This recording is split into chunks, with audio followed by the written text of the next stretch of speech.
Happy Monday. I am going to be reading you I Am Not a Fox. And we're all cozy on the couch because it is cold outside. So I'm not sitting outside today to do it. But this story, I hope, will remind you that God made you perfect and He made you exactly the way that He wanted you to be. And no matter how other people look at you or what they think about you, that you are who He created. So I hope that you remember that after you listen to this story. So I am not a fox.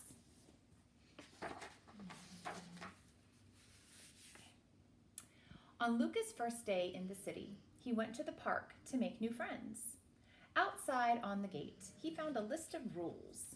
No ferrets, parrots, possum, rabbits, wildcats, or iguanas. If you're not a dog, keep out. Can you hear my dog snoring in the background?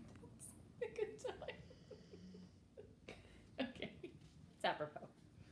Okay, inside, a pack of dogs regarded him. You're not a dog, they said. You're a fox.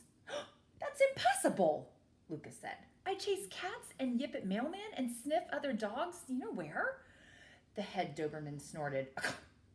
Any fox can act like a dog.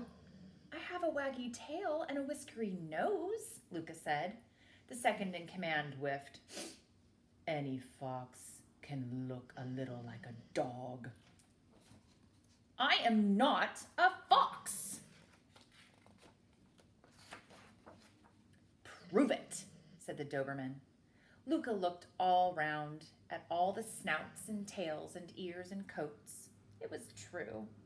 He did not look like any of the other dogs, so he left.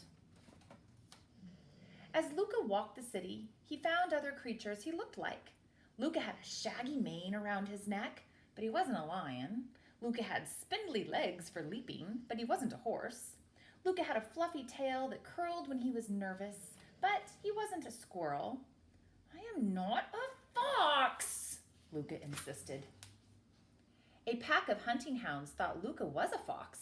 They chased him under a bridge, around a pond, and into a fountain. Luca hid in a museum, where he found a painting of animals who resembled him exactly. At last! Dogs like me! Ugh. But then Luca read the display. They were a skulk of foxes.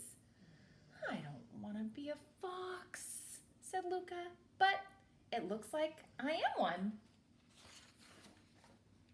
That night, Luca looked for a forest so he could live as a fox. All he could find was the green at the center of the city. There he made a fox's dinner of salad with a side of fried worms. It was delicious. Luca lay under the inky sky and watched the stars.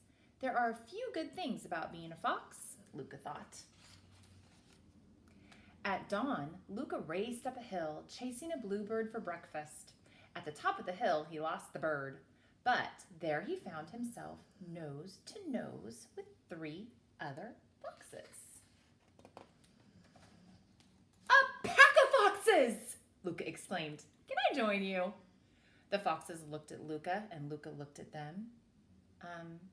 But you are not a fox, the foxes said. I am a fox. Everyone thinks so. I have a pointy nose and a brushy tail. Any dog can look a little like a fox, the foxes replied.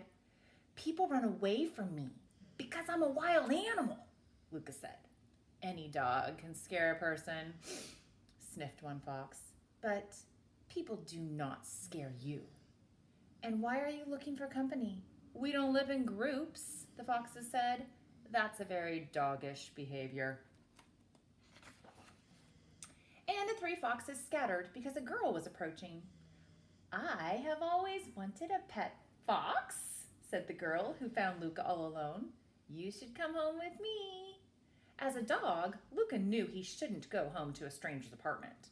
But as a wild animal, Luca could do as he pleased. What do you like? The little girl asked when she got a good view of him. You are not a fox. No, I am not a fox, Luca practically shouted. You have the face of a fox and the long legs of a deer and the mane of a lion. I don't know No one knows, Luca said. Then the girls showed Luca all the other unusual creatures who lived in the city. A woman with a neck like an ostrich, a snake that was a man's necktie, a boy who wore a gorilla suit, and a boy who wore an iguana on his shoulder. The girl held Luca in her arms. You are the most wonderful mystery I've ever seen. You shall be my mystery dog. The next day at the dog park, Luca fluffed out his flame-colored fur and displayed his dog tag proudly. The chief Doberman stopped them at the gate. If you're a dog, where's your pack? All dogs have other dogs, or at least a person to play with. Before, Luca did not have a person or a pack, but now he had the girl. Inside, the pack of dogs began to whisper, "What kind of dog is this?" "That's a fox." Luca smiled his foxiest smile and puffed out his coat. "I am not a fox," Luca said. "I'm a mystery dog, the very best kind, and you can call me Luca." The end. Know you are loved.